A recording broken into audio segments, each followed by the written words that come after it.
அதிமுக திமுக கொடி எங்கெல்லாம் பறக்குதோ அங்கே நாம் தமிழர் கட்சியினுடைய கொடி பறக்கும்.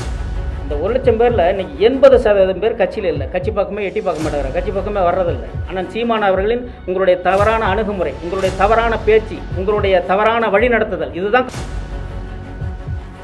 எல்லாமே நான் தான், ஆளினால் அழகராஜா நான் தான் அப்படின்னா எப்படி? இது எங்கிட்ட என்ன இருக்குது? வெறும் உடலும் உயிரும் தான் இருக்குது.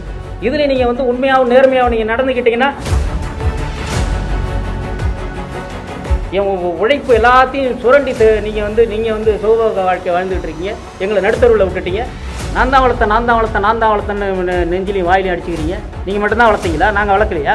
ஏங்கச்சிங்கிறீங்க. அது அப்படி கிடையாது, அது தவறான சொல்லு.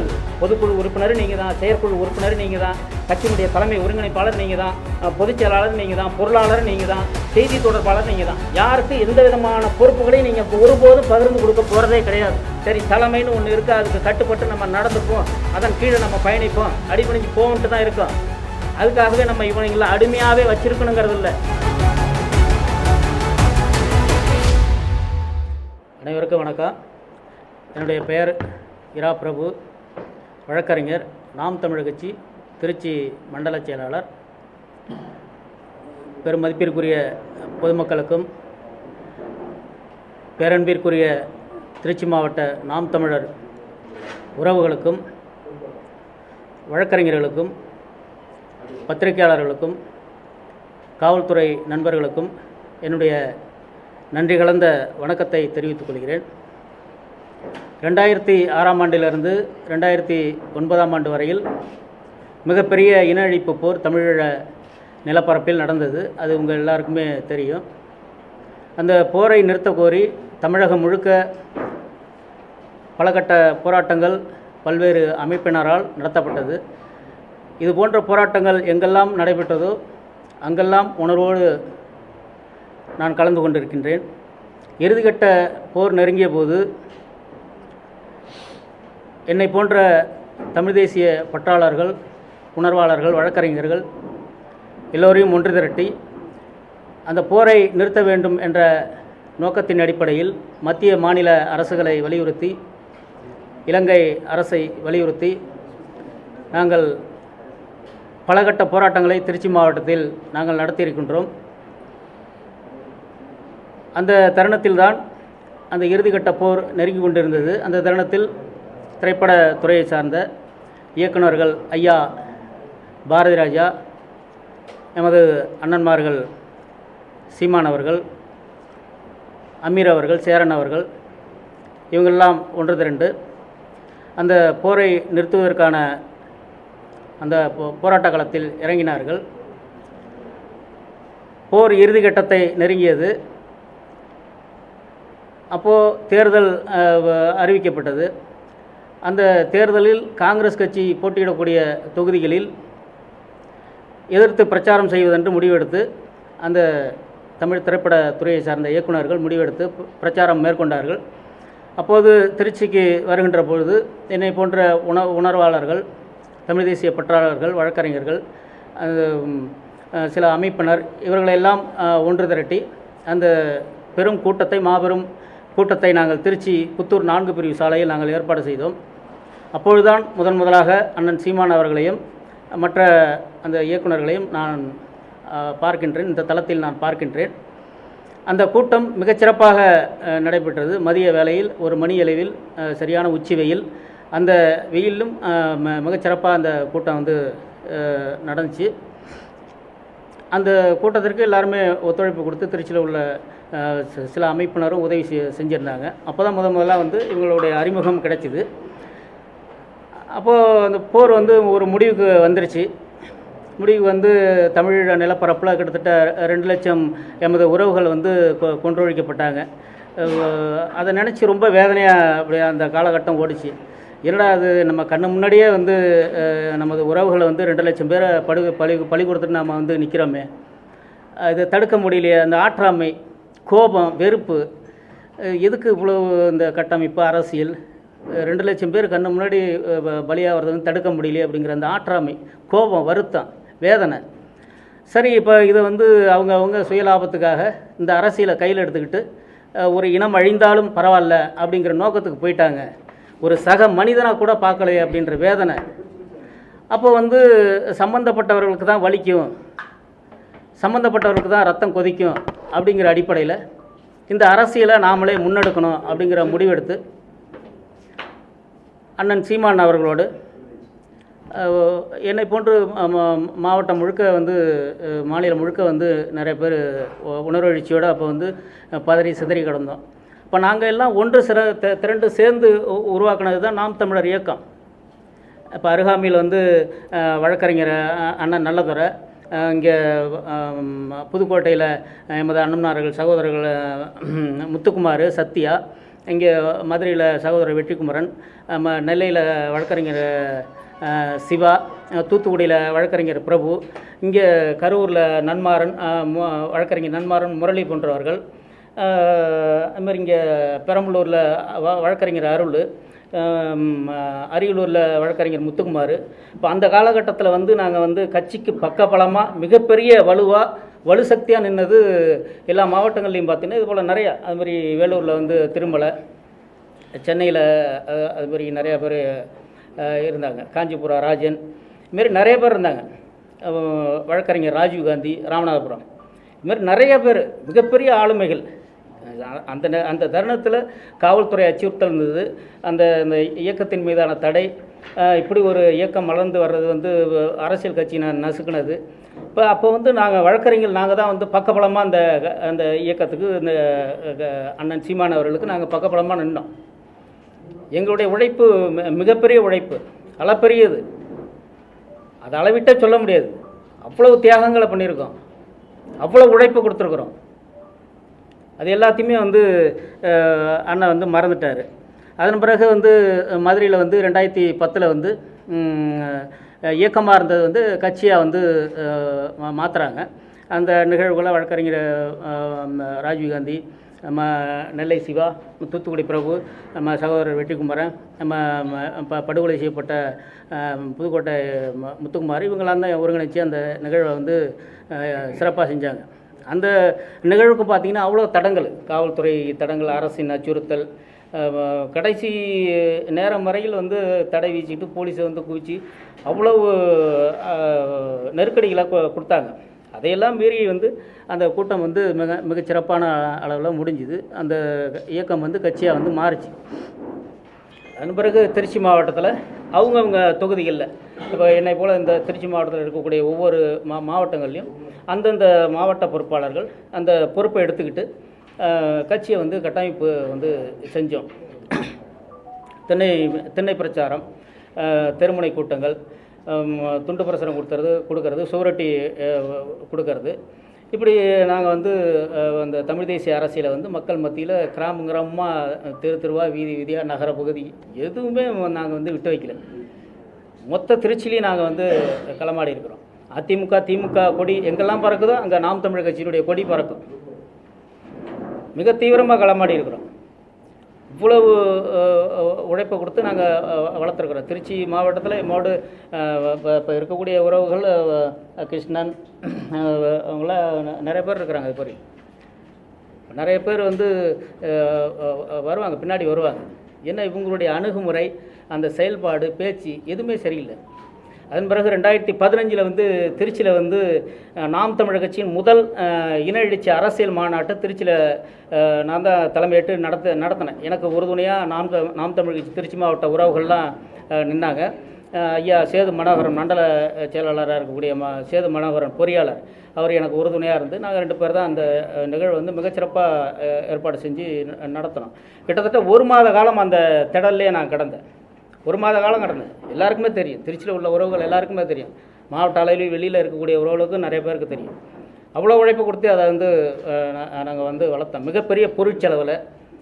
அந்த நிகழ்வுக்கு பார்த்தீங்கன்னா நாம் தமிழர் கட்சி வரலாற்றில் இதுவரைக்கும் இல்லாத அளவுக்கு அந்த முதல் மாநாட்டில் வந்து அவ்வளோ பேர் கூடியிருந்தாங்க. கிட்டத்தட்ட 1 லட்சம் பேர் கூடியிருந்தாங்க. 1 லட்சம் பேர் கூடியிருந்தாங்க. அந்த 1 லட்சம் பேரில் இன்றைக்கி 80% பேர் கட்சியில் இல்லை, கட்சி பக்கமே எட்டி பார்க்க மாட்டேங்கிறாங்க, கட்சி பக்கமே வர்றதில்லை. அதுக்கு முதன்மை காரணம் என்ன? உங்களுடைய தவறான அணுகுமுறை, அண்ணன் சீமான் அவர்களின் உங்களுடைய தவறான அணுகுமுறை, உங்களுடைய தவறான பேச்சு, உங்களுடைய தவறான வழி நடத்துதல், இதுதான் காரணம். முதன்மை காரணம் இதுதான். 1,00,000 பேர் வந்தவங்க 80% பேர் வரலன்னா அதுக்கு காரணம் என்ன? மிகப்பெரிய ஆளுமைகள்லாம். தூத்துக்குடி பிரபு இன்னைக்கு பார் கவுன்சில் உறுப்பினராக இருக்கார், 2 முறை உறுப்பினராக இருக்கார். அவர் எவ்வளோ பெரிய ஆளுமை, அவர் அந்த பகுதியில் இருந்தால் கட்சிக்கு எவ்வளோ வலுவாக இருக்கும். என்ன காரணத்துக்காக விலக்கி விட்டீங்க? உங்களுடைய தவறான அணுகுமுறை, பேச்சு, நடவடிக்கை.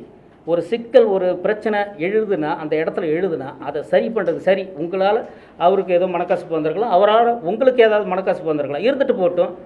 எந்த கட்சியில் இல்லை, எல்லா கட்சியிலையும் தான் இருக்குது. அப்போ அதை சரி பண்ணுறதுக்கு அந்த இடத்துல ஏதாவது ஒரு குழு இருக்கணும்ல, ஒரு மூத்தவங்க இருக்கணும்ல. அப்படி யாரையும் வச்சுக்கிறதே கிடையாது. எல்லாமே நான் தான், ஆளினால் அழகராஜா நான் தான் அப்படின்னா எப்படி? இது எவ்வளோ உழைப்பை கொடுத்து வளர்த்துருக்குறோம் நாங்கள், எவ்வளோ உழைப்பை கொடுத்துருக்குறோம். என்ன கொடுக்கல நாங்கள், என்ன கொடுக்கல நாங்கள்? எங்கள்கிட்ட என்ன இருக்குது? வெறும் உடலும் உயிரும் தான் இருக்குது. இதில் நீங்கள் வந்து உண்மையாகவும் நேர்மையாகவும் நீங்கள் நடந்துக்கிட்டீங்கன்னா அதையும் நாங்கள் கொடுக்க தயாராக இருக்கிறோம். இளமை காலங்க, 30 வயசில் இந்த கட்சிக்கு வந்தேன். 15 ஆண்டு காலம் கடுமையான உழைப்பு கொடுத்துருக்குறேன். என்னுடைய பொருளாதாரம், என்னுடைய நேரம், என்னுடைய தொழில், என்னுடைய வருவாய். இன்றைக்கி திருச்சியில் இருக்கக்கூடிய அந்த 6 குற்றவியல் நீதிமன்றத்தில் நான் அக்யூஸ்டாக போய் நின்றுட்டுருக்கிறேன். அது சரி செய்ய முடியுமா? இந்த படிப்பை நான் தேர்ந்தெடுத்ததுக்கு காரணமே ஒரு நீதிபதி ஆகணுங்கிறதுக்காக தான் நான் இந்த படிப்பை தேர்ந்தெடுத்தேன். இப்போ நான் நீதிபதி ஆக முடியுமா? நீதிபதி ஆக முடியுமா? என் உழைப்பு எல்லாத்தையும் சுரண்டி நீங்கள் வந்து சோக வாழ்க்கை வாழ்ந்துகிட்டு இருக்கீங்க. எங்களை நடுத்தருவில் விட்டுட்டீங்க. ஓராண்டுக்கு முன்னாடி திருச்சிக்கு வந்தீங்க, இங்கே கலந்தாய்வு கூட்டம் நடத்தி இப்போ பொதுக்கூட்டம் நடத்துனீங்க. உங்கள் அருகாமையில் நான் உட்காந்துருந்தேன். அருகாமையில் இருந்த அந்த பதாகையை பார்த்துட்டு, எங்கடா ஐயா சேது மனோரம் படம் இருக்குது, ஆளை பார்க்க முடியல அப்படின்னு கேட்டீங்க. நான் உங்கள்கிட்ட சொன்னது என்ன? 3 வேளை சோத்து கஷ்டப்படுறாருன்னு, வீடு அடமானத்துக்கு வச்சுட்டு நடுத்தரில் நிற்கிறாரு, 3 வேளை சோத்து கஷ்டப்படுறாருன்னா என்ன, ஏதோ என்னால் முடிஞ்ச உதவியில் செஞ்சுக்கிட்டு இருக்கா அப்படின்னு சொன்னேன். நீங்கள் என்ன சொன்னீங்க? ஆச்சரியப்பட்டீங்க. என்னடா சொல்கிற, காலையில் போயிட்டு உங்களுக்கு ஏற்பாடு பண்ணி நான் அனுப்பிவிட்றேன். நீங்கள் வருஷம் ஒன்றாச்சு. அதுக்கு இடையில் எத்தனை முறை திருச்சிக்கு வந்துருக்கீங்க, எத்தனை முறை திருச்சிக்கு வந்துருக்கீங்க, எத்தனை கலந்தாய் போட்டு எத்தனை கூட்டங்கள் பேசியிருக்கீங்க, தேர்தலுக்கு வந்தீங்க. ஒரு முறையாவது ஐயா விசாரிச்சிருப்பீங்களா, பேசியிருப்பீங்களா? அவருடைய அந்த சிக்கல்களை தீர்க்கணும்னு நீங்கள் நினச்சிங்களா? லட்சக்கணக்கில் அழிச்சாருங்க. இங்கே உள்ள எல்லாருக்குமே தெரியும். லட்சக்கணக்கில் அழிச்சார். அவர் பிஹெச்எல் சப்கான்ட்ராக்டை எடுத்து நடத்திக்கிட்டு இருந்தார். 20 பேர் 25 பேர் அவர் கம்பெனியில் எப்போது வேலை செஞ்சுக்கிட்டு இருப்பாங்க. கட்சின்னு கட்சிக்கு வந்ததுனால அந்த தொழிலை கிட்டக்க இருந்து அவரால் சரியாக பார்க்க முடியல, எடுத்த ஆர்டரை கொடுக்க முடியல, புதுசாக ஆர்டர் எதுவும் வாங்க முடியல. கம்பெனி லாஸில் போயிடுச்சு, விற்றுவிட்டார். பழைய எறும்புக்கு விற்றார். 3 வேளை சாப்பிட்டாகணுமே, 2 பொம்பளை பிள்ளைங்க இருக்குது, கல்யாணம் பண்ணி கொடுக்கணுமே, வீட்டை அடமானம் வச்சார். இப்போ வரைக்கும் அதை மீட்க முடியல, நடுத்தரில் நிற்கிறாரு. இதுபோல் பல பேர் சுட்டி காட்ட முடியும். முதன்மை பொறுப்பில் இருக்கிறவர் ஐயான்றதுனால நீங்கள் விசாரித்ததுனால நான் இங்கே சொல்ல வேண்டிய எனக்கு அந்த கடமை இருக்குது. மாறிக்கிங்க, உங்களை நீங்கள் மாற்றிக்கிங்க. நான் தான் வளர்த்தேன்னு நெஞ்சிலையும் வாயிலையும் அடிச்சுக்கிறீங்க. நீங்கள் மட்டும்தான் வளர்த்தீங்களா? நாங்கள் வளர்க்கலையா? நாங்கள் உழைக்கலையா? எங்களுடைய பொருளாதாரம் இல்லையா? எங்களுடைய நேரத்தை செலவிடலையா? ஏன் கட்சிங்கிறீங்க. அது அப்படி கிடையாது, அது தவறான சொல்லுது. உங்கள் கட்சின்னா உங்களுடைய தாத்தா பாட்டி வளர்த்துருந்து, அப்படி இல்லைன்னா உங்களுடைய தாய் தந்தையரை வளர்த்துருந்து, அதில் நாங்கள் மாவட்ட செயலாளரோ, ஒன்றிய செயலாளரோ, கிளை செயலாளரோ, மாநில பொறுப்பாளரோ இருந்தால் நீங்கள் அதை சொல்கிறதுக்கான அந்த முழு உரிமை உங்களுக்கு இருக்குது. நாம் எல்லாம் சேர்ந்து வளர்த்தோம். நீங்கள் தானே சொன்னீங்க கூடி வளர்ப்போன்னு நீங்கள் தானே சொன்னீங்க. என்னை தலைமையேற்று வராத, என் தத்துவத்தை தலைமையேற்றுவான்னு சொல்லி நீங்கள் தானே சொல்கிறீங்க. இப்போ அப்படியா சொல்கிறீங்க? அதுக்குன்னு தனியாக 4 பேரை வச்சுக்கிறீங்க. உங்களை புகழ்ந்து பேசுகிறதுக்கு, உங்களை தலைவர்னு சொல்கிறதுக்கு, தமிழின தலைவர்னு சொல்கிறதுக்கு 4 பேரை எப்போதும் நீங்கள் கூட வச்சுக்கிறீங்க. அவங்க எங்களுக்கு ஒரு பொருட்டே இல்லை. நீங்கள் என்ன சொல்கிறீங்கிறத எங்களுடைய கேள்வி. கட்சியை பரவலாக்கம் பண்ணுங்க. இன்னும் எத்தனை ஆண்டு காலம் இப்படியே எங்களை கண்ணை கட்டி கொண்டு போகிறீங்க? எத்தனை ஆண்டு காலம் கொண்டு போவீங்க? 15 ஆண்டு காலம் ஆச்சு. கட்சிக்கு இப்போ பொதுக்குழு உறுப்பினர்கள் உண்டா? செயற்குழு உறுப்பினர்கள் உண்டா? அடையாளப்படுத்துறீங்களா? தெரியுமா? யாருக்காவது தெரியுமா? காட்டியிருக்கீங்களா? மற்ற கட்சிகள்லாம் அப்படி தான் இருக்குதா? கட்சிக்கான சட்டத்திட்டம் யாருக்காவது தெரியுமா? சொல்லுங்கள். கட்சியில் உள்ள இப்போ பொறுப்பாளர்களாக இருக்கக்கூடிய பொறுப்பாளர்களுக்கு கட்சியினுடைய சட்டத்திட்டம் யாராவது ஒருத்தர் சொல்லுங்கள் பார்ப்போம். ஒருத்தர் சொல்லுங்கள். எல்லாமே நீங்கள் தான். பொதுக்குழு உறுப்பினர் நீங்கள் தான், செயற்குழு உறுப்பினர் நீங்கள் தான், கட்சியினுடைய தலைமை ஒருங்கிணைப்பாளர் நீங்கள் தான், பொதுச் செயலாளர் நீங்கள் தான், பொருளாளர் நீங்கள் தான், செய்தி தொடர்பாளர் நீங்கள் தான். யாருக்கு எந்த விதமான பொறுப்புகளையும் நீங்கள் ஒருபோதும் பகிர்ந்து கொடுக்க போகிறதே கிடையாது. அதுதான் 15 ஆண்டு கால அனுபவம். அதுதான் இப்போ வரைக்கும் ஒன்றும் இல்லை. இந்த பொறுப்பு கொடுக்கலன்னா என்ன ஒதுக்கிட்டீங்கன்னா அதெல்லாம் கிடையாது. தமிழ் தேசியத்தை நேசித்து வந்தேன், தலைவரை நேசித்து வந்தேன். இந்த நொடி பொழுது வரைக்கும் அதுக்காகவே நாங்கள் துடிக்கிறோம். என்ன அப்படி ஆயிடுச்சு, இப்படி ஆயிடுச்சுன்னு. இங்கே வர்ற வரைக்குமே அவ்வளோ யோசனைகள், அவ்வளோ ஆலோசனைகள், காத்திருப்பு, பொறுமையாக இருந்தது, கடந்து போகிறது. இதுக்கு மேலே வேறு வழி இல்லை. சரி செய்ய வேண்டியிருக்கு.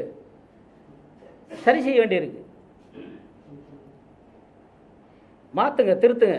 கட்சிக்கு சட்டத்திட்டங்களை கொண்டு வாங்க. பொதுக்குழு உறுப்பினர்கள் நாருன்னு அடையாளப்படுத்துங்க, செயற்குழு உறுப்பினர்கள் நாருன்னு அடையாளப்படுத்துங்க. என்ன சிரமம் உங்களுக்கு? எதுலேயுமே சரி, ஏதாவது ஒன்று சரியாக இருந்தால் கூட நாங்கள் அனுசரித்து ஏற்றுக்கிட்டு கடந்து போகலாமே. நிர்வாகம் சரியாக வச்சுருக்கீங்களா? அந்த அலுவலகம் எப்படி வச்சுருக்கீங்க? இன்றைக்கி முன்னாடிலாம் அலுவலகத்துக்கு போனால் என்ன துண்டு பிரசுரம் கிடக்குது, என்ன புத்தகம் இருக்குதுன்னு அப்படியே காசு கொடுத்து வாங்கிட்டு நாங்கள் இங்கேருந்து இங்கே உள்ள பொறுப்பாளர்கிட்ட கொடுத்து படிங்கன்னு சொல்லுவோம். அவ்வளோ ஆர்வமாக இருக்கும். ஒரு அலுவலகத்துக்கு போகிறதுனா எங்களுக்கு அவ்வளோ ஆர்வமாக இருக்கும். முதல் நாள் இரவே கிளம்பி வந்துடுவோம் அங்கே சென்னையில் நடக்கக்கூடிய நிகழ்வுகளுக்கு.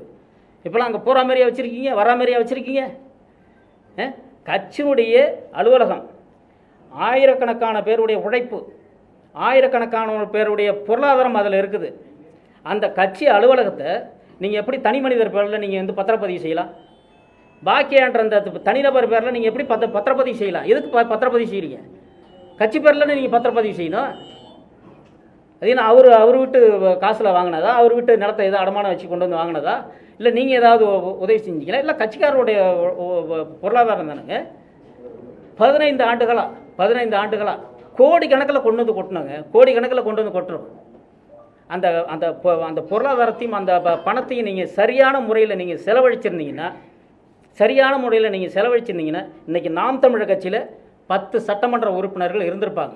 சரியான நான் சொன்ன பாருங்கள், இந்த கட்டமைப்பு, இதெல்லாம் நிர்வாகம் இப்படி இருக்கணும், நிதி இப்படி கையாளணும்னு சொல்லி இந்த கட்டமைப்பு, நிர்வாகம், நிதி இதெல்லாம் நீங்கள் சரியாக செஞ்சுருந்தீங்கன்னா இன்றைக்கி நாம் தமிழர் கட்சியில் 10 சட்டமன்ற உறுப்பினர்கள் இருந்திருப்பாங்க.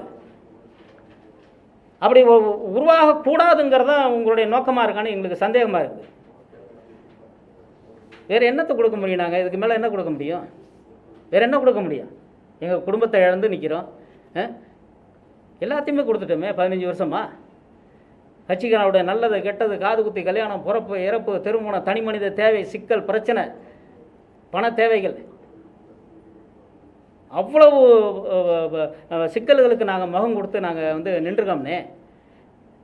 இதுக்கு மேலே என்ன வேணும் உங்களுக்கு? என்ன செய்ய முடியும்? நாங்கள் சொல்லுங்கள். இருக்கக்கூடிய மற்ற பொறுப்பாளர்களையாவது நீங்கள் அரவணைச்சு சரியான திசையில் கொண்டு போங்க. அப்படி கொண்டு போனீங்கன்னா எங்களோட மகிழ்ச்சி அடைகிறவங்க வேறு யாருமே இருக்க முடியாது. ஏன்னா உழைச்சிருக்கிறோம். இந்த நிலைப்பாட்டை எடுக்கிறதுக்கு காரணமே நீங்கள் தான். ரொம்ப சகிப்புத்தன்மையோடு கடந்து போனோம். கடந்த காலங்களில் எவ்வளவு அவமானம், எவ்வளவு புறக்கணிப்பு. இங்கே திருச்சியில் உள்ள பத்திரிகையாளர் எல்லாருக்குமே தெரியும்.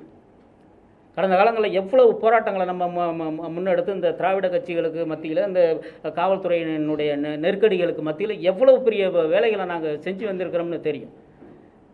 சரியாக பயன்படுத்துங்க. அந்த அலுவலகம் எப்படி வச்சுருக்கீங்க? அப்பப்போ ஒரு ஆண்டுக்கு ஒரு முறை, 2 ஆண்டுக்கு ஒரு முறை ஜூம் மீட்டிங்கில் எங்கள்கிட்ட பேசுகிறீங்க.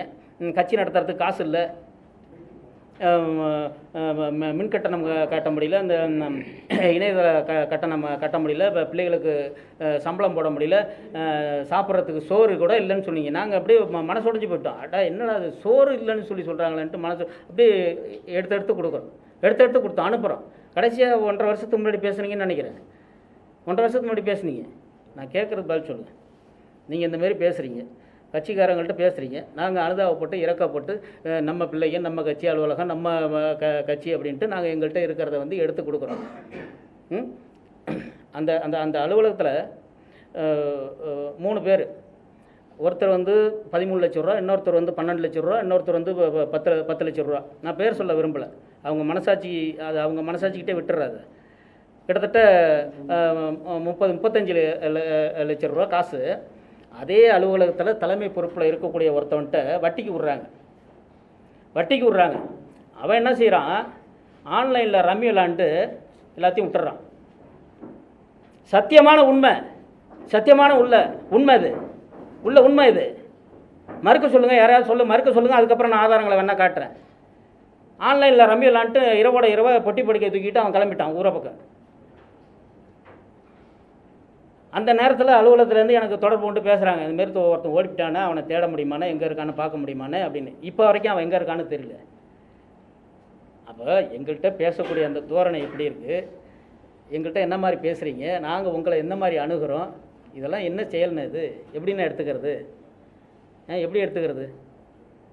இதுபோல் 1000 இது இருக்குது. அவ்வளவு வழிகளை தாங்கி நாங்கள் வந்து நிற்கிறோம். சும்மா வெறுமனே நீங்கள் மைக் இருக்குது அது இருக்குன்னு அப்படிலாம் பேசிட்டு போகக்கூடாது. நீங்கள் ஒரு தமிழ் தேசிய அரசியலை கையில் எடுத்துறீங்க, முன்னெடுத்துறீங்க. தமிழ் தேசிய அரசியல் இருக்கக்கூடிய இந்த திராவிட கட்சிகளை போல், சாதிய கட்சிகளை போல் இல்லை. அதுக்கு 1000 கட்சிகள் இருக்குது. எங்களுக்கும் போக தெரியும், எங்களுக்கு பேச தெரியாமலாம் இல்லை. சரி, தலைமைன்னு ஒன்று இருக்குது, அதுக்கு கட்டுப்பட்டு நம்ம நடந்துப்போம், அதன் கீழே நம்ம பயணிப்போம், அடிபணிஞ்சு போகன்ட்டு தான் இருக்கோம். அதுக்காகவே நம்ம இவங்களை அடிமையாகவே வச்சிருக்கணுங்கிறது இல்லை. இந்த தமிழ் தேசிய அரசியலுக்குள்ளே நீங்கள் இருக்கீங்கன்னா உங்களுடைய வாயிலிருந்து வரக்கூடிய அந்த பேச்சு இருக்கு பாருங்க, அது எப்படி இருக்கணும்? அடுத்த 50 வருஷத்துக்கு தேவையானதாக இருக்கணும். 50 வருடங்கள் கழித்து இந்த அண்ணன் சீமானுடைய பேச்சை எடுத்து பார்த்தா கூட அந்த பேச்சு மாறக்கூடாது. 2000 ஆண்டுகளுக்கு முன்பு ஐயன் திருவள்ளுவன் எழுதிய திருக்குறள் எப்படி காலத்துக்கு ஏற்ற மாதிரி பொருந்தது பாருங்கள் இந்த மானுட சமூகத்துக்கு. தொல்காப்பியர் எழுதிய அந்த தொல்காப்பியம் மானுட சமூகத்துக்கு எப்படி பொருந்தது பாருங்கள். இன்னும் எத்தனை ஆண்டு காலம் இந்த உலகம் அழிந்தாலும் கூட எடுத்து பார்த்தா கூட அந்த மானுட சமூகத்துக்கு அந்த குரட்பாக்கள்லாம் பொருந்தும். அப்போது இந்த தமிழ் அதை பற்றி நீங்கள் பேசக்கூடிய நீங்கள், எங்களுக்கு நீங்கள் வழி நடத்தக்கூடிய நீங்கள், எங்களுக்கு பாடம் நடத்தக்கூடிய நீங்கள், மேடைகளில் பொதுமக்கள்கிட்ட பேசக்கூடிய நீங்கள், உங்கள் வாய்களிலிருந்து வரக்கூடிய அந்த வார்த்தை அவ்வளோ இதாக இருக்கணும், ரத்தனமாக இருக்கணும், முதிர்ச்சி பெற்ற வாக்காக இருக்கணும்.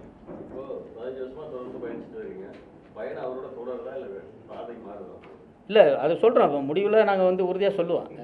ஏன்னா 15 வயசு வழி அதை நாங்கள் வெளிப்படுத்தி தான் ஆகணும். ஏன்னா இது என்னோட முடிய போகிற இது கிடையாது, என்னோட முடிய போகிறது கிடையாது. நம்ம தான் நான் சொல்லிட்டேன், நடுத்தருக்கு வந்தாச்சு. இனிமேல் நாங்கள் சுழியத்துலேருந்து தான் ஆரம்பிக்கணும். அது குடும்ப உறவுகளும் சரி, நம்ம பொருளாதாரமும் சரி, தொழிலும் சரி, அடுத்த நம்ம ஒரு தமிழ் தேசிய இயக்கம் தொடங்கினாலும் சரி, சுழியத்துலேருந்து தான் நாங்கள் தொடங்கணும் சொல்லுவோம். அது உறுதியாக நம்ம அதை வெளிப்படுத்துவோம். இப்போ இந்த மாதிரியான சூழல்களில் எங்களை அண்ணன் விட்டுருக்கக்கூடாது.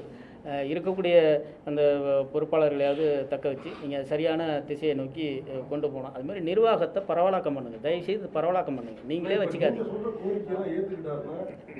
நிச்சயமாக பயணிப்போம். இந்த அதிகாரத்தை பரவலாக்கம் பண்ணி 2ஆம் கட்ட தலைவர்களை அடையாளப்படுத்தி கட்சிக்கான பொதுக்குழு உறுப்பினர் இன்னார், செயற்குழு உறுப்பினர் இன்னார், கட்சிக்கான சட்டத்திட்டம் இன்னார், அந்த ஒரு வேட்பாளராக நிற்கக்கூடியவர் தகுதிகள் இருக்குது. நீங்கள் தான் சொல்கிறீங்க ஒரு காவல்துறைக்கு ஆள் எடுத்தால் இப்படிலாம் இருக்கணும், இப்போ இராணுவத்துக்கு ஆள் எடுத்தால் இப்படிலாம் இருக்கணும்னு சொல்லியிருக்கேன். இப்போ கட்சிக்கு ஒரு வேட்பாளராக தமிழ் தேசிய அரசியலுக்குள்ளே கொண்டு வர்ற நீங்கள், உங்கள் கூட 15 வருஷமாக பயணிச்சிருக்கிறோம். எல்லா போராட்டம், ஆர்ப்பாட்டம், உண்ணாவிரதம் எல்லா நிகழ்வுகளையும் தமிழ்நாடு முழுக்க நாங்கள் கலந்துருக்கோம். எங்களுக்கு இல்லாத தகுதி நீங்கள் புதுசாக ஒரு ஆளை கொண்டு வந்து காட்டுறீங்கன்னா அது என்னது? அப்போ கட்சிக்கான சட்டத்திட்டம் இல்லை. கட்சிக்கான சட்டத்திட்டம் இருந்துச்சுன்னா ஒரு ஒன்றிய செயலாளர் எப்படி செயல்படணும், ஒரு மாவட்ட செயலாளர் எப்படி செயல்படணும், அவருக்கான அதிகாரம் என்ன, ஒரு வேட்பாளர் அவர் எத்தனை ஆண்டு காலம் கட்சியில் பயணிச்சிருக்கணும், தகுதி தேவையில்லை. இந்த தமிழ் தேசிய அரசியலுக்குள்ளே பயணித்தாலே போதும், தகுதி தனி அது அப்படிலாம் தேவையில்லை. நீங்கள் தான் முன்னுதாரணமாக சொல்கிறீங்க. ஐயா காமராஜரை முன்னுதாரணமாக சொல்கிறீங்க, எளிமைகளுக்கு சொல்கிறீங்க, கக்கனை சொல்கிறீங்க, ஜீவானந்தத்தை சொல்கிறீங்க. அப்போ அவங்கள பற்றி பேசாதீங்க. நீங்கள் யாரை வேணால் அறிவிச்சிட்டு போங்க, சட்டத்திட்டமே கிடையாதுப்பான்னு சொல்லுங்கள், நீங்கள் யாரை வேணால் அறிவிச்சிட்டு போங்க. எல்லா நிகழ்வுகளுக்கும் உங்கள் கூட கலந்துருக்கணும்னா தனி ஒரு மனிதனை, தனி ஒரு போராட்டத்தின் சிறப்பை நீங்கள் வலியுறுத்தி நீங்கள் கொண்டு வந்து நிறுத்தும் போது அப்போ எங்களுக்கு வலிக்குதா இல்லையா? இங்கே எங்கள் கூட களமானவங்க நிறைய பேர், நாங்கள் யாருமே எங்களை இப்போ என்ன நிறுத்தலை, தம்பி நிறுத்தலை, அவங்க ஐயா நிறுத்தலை, அப்படி கோரிக்கை வைக்கல. இது ஐயா இருக்காங்க, ஐயா குடும்ப உறவுகள் இருக்காங்க, அக்கா தங்கச்சி இருக்காங்க, மனைவி இருக்காங்க, அதுபோல் குடும்ப உறவுகள் நிறைய பேர் இருக்காங்க. கட்சியில் உழைச்சவங்களை தேர்ந்தெடுத்து அவங்களுடைய கருத்தை கேட்டு வேட்பாளர் தேர்வு செஞ்சு நிறுத்துங்க.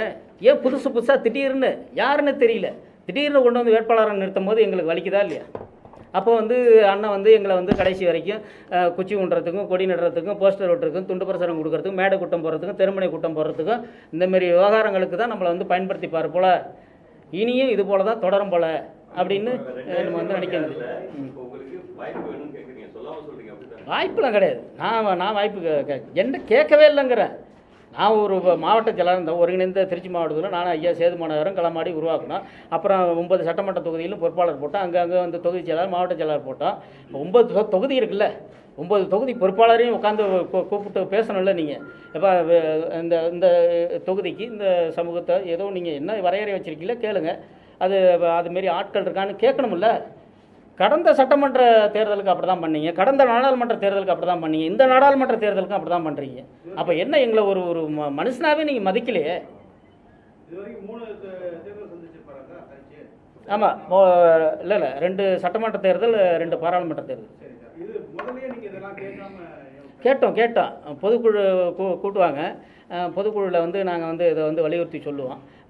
சட்டத்திட்டங்களை அறிமுகப்படுத்துங்க, அடையாளப்படுத்துங்க, அந்த வேட்பாளரெல்லாம் கொஞ்சம் வந்து ஆலோசனை பண்ணி போடுங்க அப்படின்னு சொல்லி கேட்போம். தனியாக மண்டல செயலாளர் கூட்டம் ஒரு 1.5 வருஷம் நடந்துச்சு. சென்னையில் வந்து அலுவலகத்தில் நடந்துச்சு. அப்போவே இதை வந்து வலியுறுத்தி சொல்லியிருக்காங்க. 40 பேரில் பல பேர் இந்த கருத்தை வந்து வலியுறுத்தி சொன்னாங்க. அதுமாரி கட்சிக்கான ஆலோசனை சொல்லக்கூடிய வந்து ஆன்றோர் அவைன்னு ஒன்று இருந்துச்சு. அதில் வந்து பார்த்தீங்கன்னா 50 வயதுக்கு மேற்பட்டவர்கள் தான் அதில் இருந்தாங்க. அதை அப்படியே கழிச்சு விட்டார். என்ன இவங்க எப்போ பார்த்தாலும் நமக்கு வந்து ஆலோசனை சொல்லிக்கிட்டே உட்காந்துருக்காங்க. யார் சொல்கிறது தானே கேட்பீங்க நீங்கள்? யார் சொல்கிறது தான் கேட்பீங்க? இந்த தருணத்தில் வந்து தலைவரே வந்து சொன்னாலும் எங்கள் அண்ணன் கேட்க மாட்டார். உண்மை அதுதான். யார் சொல்கிறது கேட்குறாருன்னு அது அதையும் கடந்து இருக்குது நிறையா. அது எந்த விதமான இது இல்லாமல் நம்ம சொல்லக்கூடாது. அது காலம் வெளிப்படுத்தும். அது எல்லாரையும் என்னையும் யாருன்னு காலம் வெளிப்படுத்தும், எங்கள் அண்ணனையும் காலம் யாருன்னு வெளிப்படுத்தும். நல்ல மாதிரியாக கொண்டு போனால் சந்தோஷம். இல்லை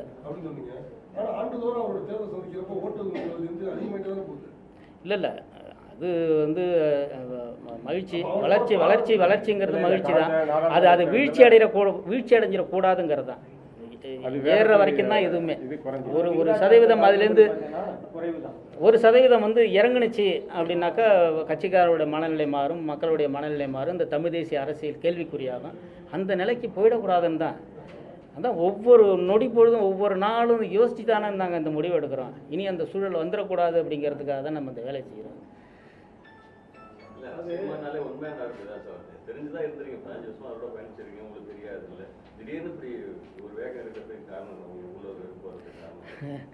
திடீர்னு வேகம்னா சில விஷயங்கள்லாம் கேள்விப்படும் போது, பார்க்கும்போது, உணரும்போது அது ரொம்ப வலியை கொடுக்குது, வேதனை கொடுக்குது. சரி, இதுக்கு மேலே நம்ம பொறுத்திருக்க முடியாது, காத்திருக்க முடியாது அப்படின்ட்டு இந்த உதாரணத்துக்கு நம்ம இந்த சின்னத்தை வந்து வீதியாக வீடாக கொண்டு போய் சேர்த்தோம். கரும்பு விவசாயி சொன்னால் 2 தேர்தலில் மக்கள்கிட்ட அறிமுகப்படுத்தி நல்ல போய் சேர்ந்துருச்சு, ரீச் ஆகிடுச்சு. அதுக்கு தகுந்த மாதிரி நம்ம கட்சியினுடைய பொறுப்பாளர்கள் எல்லாருமே வந்து களப்போராளிகள் எல்லாருமே அதுக்கு வந்து தயாராகிட்டாங்க. அதுக்காக பனியன் அடித்து வச்சுருந்தாங்க. அந்த அந்த சிவத்தில் வர்ணம் பூசக்கூடிய அந்த ஸ்லைடுன்னு சொல்லுவாங்க, அது எல்லாமே வந்து தயார் பண்ணி வச்சுருந்தாங்க. அது இல்லைன்னொடனே அது பெரிய ஒரு மனசோர்வை உருவாக்குச்சு. அந்த சின்னத்தில் இப்போ நிறைய வாக்கு வாங்கியிருப்பாங்கன்னு நினைக்கிறேன். நீங்களே பார்த்துருப்பீங்க. அந்த விவசாய சின்னத்தில் வேறு யாரோ ஒருத்தவங்க வந்து போட்டிக்கிட்டாங்க, நிறையா வாக்குகள் வாங்கியிருப்பாங்க. அதே நீங்கள் பார்த்துருக்கலாம். அப்போ அந்தமாரி தவறான நிர்வாகங்கள் இருக்குதுல்ல. அப்புறம் இன்னொன்று பார்த்தீங்கன்னா, இப்போ 2 ஆண்டுகள் நினைக்கிறேன், தமிழகத்தில் இலங்கையில் மிகப்பெரிய ஒரு பொருளாதார சிக்கல் வந்துச்சு. மொத்த மக்களை வந்து ரொம்ப கஷ்டப்பட்டாங்க. அது எல்லாருக்குமே தெரிஞ்ச விஷயம். அப்போ அந்த தருணத்தில் வந்து இங்கே கட்சி தலைமையிலேருந்து ஒரு அறிக்கை வந்து வெளியிடுறாங்க, பொருளாதார ரீதியாக உதவி செய்யுங்க அப்படின்ட்டு. நாங்கள் இருக்கக்கூடிய ஆட்கள்லாம் எங்கள் கையில் இருந்து பையிலேருந்து போட்டு மார்க்கெட்டில் கடைகளில் வசூல் பண்ணி அரிசி மூட்டை, பருப்பு, இந்தமாரி 1 மாதம் 2 மாதம் வச்சிருந்து உபயோகப்படுத்தக்கூடிய பொருட்கள்லாம் சேமித்து வந்து திருச்சி மாவட்டத்தை சார்பாக வந்து இங்கே பெரம்பலூர், புதுக்கோட்டை, திருச்சி 3 மாவட்டத்தை சேர்த்து கிட்டத்தட்ட 50 டன்னு நான் வந்து லாரியில் ஏற்றி அனுப்பிவிட்டேன் தலைமை அலுவலகத்துக்கு. அதுமாரி மாநிலம் முழுக்க பார்த்திங்கன்னா கிட்டத்தட்ட 1000 டன் அளவுக்கு அரிசி, பருப்பு, ரொட்டி இது போல் வந்து தயார் பண்ணி அனுப்பி வச்சாங்க. ஒரு பிடி அரிசி கூட அங்கே போய் சேரல, ஒரு ரொட்டி துண்டு கூட அங்கே போய் சேரல. பணமும் வசூல் பண்ணி கொடுத்தோம், அந்த பணமும் போய் சேரல. அப்போ என்ன, நீங்கள் ஏதோ ஒரு காரணம் சொல்கிறீங்க, அது வந்து நம்மக்கிட்டேருந்து வந்து வாங்கிக்க மாட்டேங்கிறான், நாம் தமிழ் கட்சிங்கிறதுனால வந்து வாங்கிக்க மாட்டாங்க அப்படிங்கிறீங்க. அது முன்னாடியே தெரியாதா? அது முன்னாடியே தெரியாதா? நீங்கள் வசூல் பண்ணும்போது, நீங்கள் அறிக்கை விடும்போது வந்து நாம் தமிழ் கட்சினா வாங்கிப்பா அப்படின்ற தோரணையில் தான் நீங்கள் வந்து அந்த அறிக்கையை விட்டீங்களா? அது முன்னாடியே கேட்கறதில்ல. அதை ஏன் நீங்கள் செய்கிறீங்க? அரசுக்கிட்ட கொண்டு போய் கொடுங்க. அரசுக்கிட்ட கொடுத்து அரசின் மூலயமா கொடுக்க சொல்ல, மத்திய அரசுகிட்ட கொடுங்க, இல்லை மாநில அரசுகிட்ட கொடுங்க. அவங்க மூலயமா போய் சேரட்டும் அந்த மக்களுக்கு. என்னென்ன என்னாச்சுன்னு வாங்கினவங்கள தான் கேட்கணும். கொடுத்தது தான் நம்ம வந்து சொல்ல முடியும். வாங்கினது வச்சுருந்தவங்க என்ன செய்யணும், அது அவங்கள தான் கேட்கணும். நம்ம ஒன்றும் சொல்ல முடியாது. ரெண்டு ரெண்டு ரெண்டு ரெண்டு ரெண்டு ரெண்டு மாதம் 2 மாதத்துக்கு முன்னாடி தமிழீழத்துக்கு போயிருந்தேன். இலங்கை தமிழீழத்துக்கு போயிருந்தேன். முழுக்க வந்து நான் அந்த போர் நடந்த பகுதி, அந்த தமிழர் பகுதி முழுக்க நான் வந்து சுற்றுப்பயணம் பண்ணி வந்தேன். அந்த நிலப்பரப்பு முழுக்க பார்த்திங்கன்னா ஒரு 10 கிலோமீட்டருக்கு ஒரு இராணுவ முகாம் இருக்குது. ஒரு இராணுவ முகாம் 1000 ஏக்கர் நிலப்பரப்பில் 10 கிலோமீட்டருக்கு ஒரு முறை 1000 ஏக்கர் நிலப்பரப்பில் இராணுவம் ஆக்கிரமிப்பு பண்ணிக்குது. அதுக்கு மத்தியில் தான் சிங்கள உளவுத்துறை, காவல்துறை, இவங்களுக்கு மத்தியில் தான் நம்ம மக்கள் வந்து வாழ்ந்துகிட்டு இருக்காங்க. மிகப்பெரிய ஒரு அடக்குமுறைக்கும் ஒடுக்குமுறைக்கும் ஆளாகி நிற்கிறாங்க. பொருளாதார ரீதியாக ரொம்ப கஷ்டப்படுறாங்க. அதுவும் இந்த இயக்கத்தில் இருந்தவங்க வந்து கூச்சப்பட்டுக்கிட்டு வெளியிலேயே வந்து மக்கள்கிட்ட உதவி கேட்டு மக்களோட கலந்து வாழ்றதுக்கு ரொம்ப அவங்களுக்கு வந்து சிரமமாக இருக்குது அவங்களுக்கு. அதெல்லாம் நாமளே கண்டறிஞ்சு அவங்களுக்கு வந்து எவ்வளவோ அந்த 15 ஆண்டு காலத்தில் எவ்வளோ உதவி செஞ்சுருக்கலாம். அதற்கான தகுதி நமக்கு மட்டும்தான் இருந்துச்சுன்னு நான் நினைக்கிறேன். செஞ்சுருக்கலாம். எவ்வளோ பேரை நம்ம வந்து மேலே கொண்டு வந்திருக்கலாம். பொருளாதார ரீதியாக கொண்டு வந்திருக்கலாம். வீடு கட்டி கொடுத்துருக்கலாம். ஒரு கடைக்கண்ணி வச்சு கொடுத்துருக்கலாம். எவ்வளோ பேர் கஷ்டப்படுறாங்க. அவங்க தலைவர் பின்னாடி நின்னதுனால அந்த சமூகத்துக்கு வெளியில் வர்றதுக்கு அவங்களுக்கு ஒரு அச்சமாக இருக்குது. நம்மளால் அடுத்தவங்களுக்கு அந்த பாதிப்பு வந்துடுமோ, உளவுத்துறை கண்காணிக்குது, அந்த மாதிரியான சிக்கல் இருக்குது. அப்போ அது வந்து நம்மளை தான் எதிர்பார்க்குறாங்க. கடைசியாக வந்து என்னை தழுவி கட்டி பிடிச்சி கண்ணீர் மல்க வழி அனுப்பி வச்சாங்க. நல்லா கட்டமைப்பு பண்ணுங்க, உங்களை தான் நம்பி நிற்கிறோன்னு சொன்னாங்க. அதை கூட நான் அண்ணனுக்கு வந்து இப்போ ஒரு பதிவு போட்டு விட்டேன். நம்மளை தான் நம்பி நிற்கிறதா சொல்கிறாங்க அப்படின்னு சொல்லி ஒரு பதிவு போட்டு விட்டேன். அது எந்த மாதிரி எடுத்துக்கிட்டாருன்னு எங்கள் அண்ணன் தெரியல. இருந்தாலும் என்னுடைய கடமையாக நான் வந்து போட்டு விட்டேன். 15 வருஷம் ஆச்சு. அந்த இப்போ இனப்படுகொலை நடந்து 15 வருஷம் ஆச்சு. ஒரு 0.1 ஏதாவது ஒரு நடவடிக்கை எடுத்திருப்போமா? நம்ம எங்கேயாவது நம்ம அது குறித்து பேசியிருப்போமா? ஒரு முன்னேற்றம், இனப்படுகொலை விசாரிக்கணும், ஒரு தீர்வு காணணும், ஏதாவது பேசியிருப்போமா? அது பேசுறதில்ல. உங்கள் தனி மனித பிரச்சனைகளுக்கு எங்களை கூப்பிட்றீங்க. மீனவர் பிரச்சனை 15 வருஷமாக அடிச்சுட்டு இருக்காங்கல்ல. 100 படகுகள் அங்கே திருகோணமலை நீதிமன்றத்திலேயே அருகாமையில் இருக்கக்கூடிய நீதிமன்றங்கள்லேயே மாவட்டங்கள்லேயே நிற்கிது. இலங்கையில் 100 படகுகள் நிற்கிது. ஒரு படகும் 10 லட்சம் ரூபா, 30 லட்சம் ரூபா, 1 கோடி ரூபா மதிப்புடைய படகுகள் வந்து இலங்கை அரசாங்கம் தன்னுடைய உடைமையாக்கி வச்சிருக்கிறான். அது இந்த நாட்டின் வளம் இல்லையா? சொத்து இல்லையா? தமிழ்நாட்டினுடைய ஆதி தொழில் இல்லையா? மீன்பிடி தொழில். ஒரு முறையாவது அதுக்காக வாங்க போராடும்னு சொல்லி தூத்துக்குடி, ராமேஸ்வரம், நாகப்பட்டினம் வாங்கன்னு சொல்லி நீங்கள் அறிக்கை விட்டுருப்பீங்களா? எங்களை கூப்பிட்டுருப்பீங்களா? நாங்கள் வரமாட்டோம்னு சொன்னோம்மா கடந்த காலங்களில். இந்த தமிழினத்தை அழிச்சிக்கிட்டு இருக்கிறது மது. அந்த மதுவுக்கு எதிராக போராடணும்னு சொல்லி எங்களை நீங்கள் கூப்பிட்ருக்கீங்களா? போராட்டத்தை கூப்பிட்ருக்கீங்களா? கடந்த ஓராண்டுக்கு முன்னாடி இது சம்மந்தமாக மாநில மகளிர் பாசறை பொறுப்பாளர்கள்லாம் ஒருங்கிணைச்சு அதற்கான ஏற்பாடுகளை செஞ்சாங்க. அது என்ன காரணத்தினால தெரியல. அது அப்படியே தடை போட்டு போச்சு. அப்போ மக்கள் நலன் எல்லாத்தையுமே புறக்கணிச்சிட்டு வெறுமனே போய் மக்கள்கிட்ட பேசி அதனால் ஒன்றாக போகிறது கிடையாது. அதை வந்து உங்களை வந்து நீங்கள் மாற்றிக்கணும், மறுபரிசீலனை பண்ணணும், கட்சியை வந்து பரவலாக்கம் செய்யணும், அதிகாரத்தை எல்லார்ட்டும் பிரித்து கொடுக்கணும்.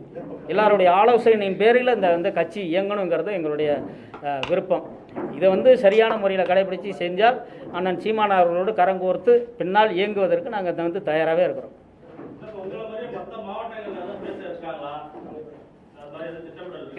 இல்லை, பேசுவாங்க பின்னாடி பேசுவாங்க. அவங்க எல்லாருமே வலியிலையும் வேதனையிலையும் தான் இருக்கிறாங்க. அந்த வலியும் வேதனையும் அண்ணன் புரிஞ்சுக்கணுங்கிறது தான் நம்மளுடைய வேண்டுகோளாக இருக்குது. சில பேர் வந்து சரி இன்னும் கொஞ்சம் பொறுத்திருப்புன்னு கூட இருக்கிறாங்க. அந்த அரசியலில் இருந்துட்டோம் அப்படின்னு இருக்கிறாங்க, இந்த பொறுப்பில் இருந்துட்டோம் அப்படின்னு கூட சில பேர் இருக்கிறாங்க. சொந்த பந்த மத்தியில் நம்ம தொழில் ரீதியாக எல்லாருக்கும் வந்து தெரிஞ்சு போச்சு. இதுலேருந்து வெளியில் வந்தால் அசிங்கம்னு சில பேர் நினைக்கிறாங்க. அதன் அடிப்படையில் வந்து அவங்க வந்து இருக்கிறாங்க. அவங்களுடைய குரலாகவும் தான் நான் வந்து எதிரொலிக்கிறேன். பல பேர் தொடர்பு கொண்டு பேசியிருக்காங்க. மாநிலம் முழுக்க ஆயிரக்கணக்கான பேர் என்கிட்ட தொடர்பு கொண்டு பேசியிருக்கிறாங்க.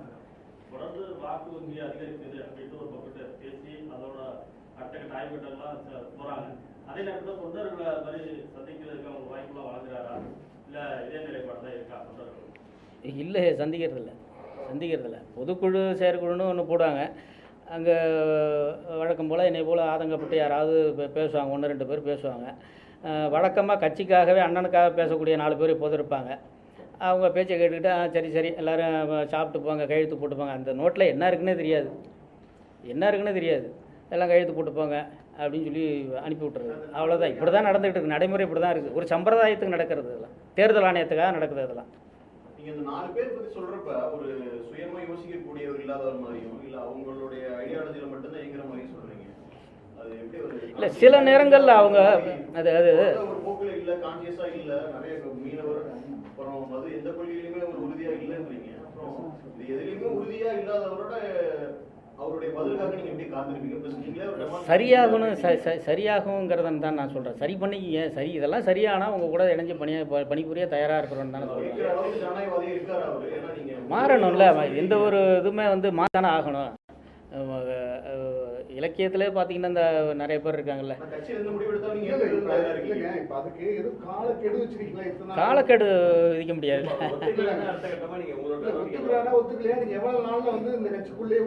இல்லை நீங்கள் ரொம்ப வேண்டாம். அதுக்கான பதில் மிக விரைவிலே கிடைச்சிடும். எங்களுக்கு அதுக்கான பதில் மிக விரைவிலே கிடைச்சிடும். இந்த ப்ரெஸ்ஸு என்ன மாதிரியான எதிர்வினை எங்கள் அண்ணன் ஆற்றுவாருன்னு எங்களுக்கு 15 வருஷமாக நல்லாவே தெரியும். அப்போவே தெரிஞ்சிடும் எங்கள் அண்ணன் எங்களை ஏற்றுக்கிறாரா இல்லை. என்ன சொல்றாருன்னா, ஏற்கனவே நீக்கப்பட்டவங்க தான் தனித்தனி அணியா செயல்படுறாங்க. அவங்களை பத்தி பேசுறது ஒண்ணும் இல்ல பாட்டு.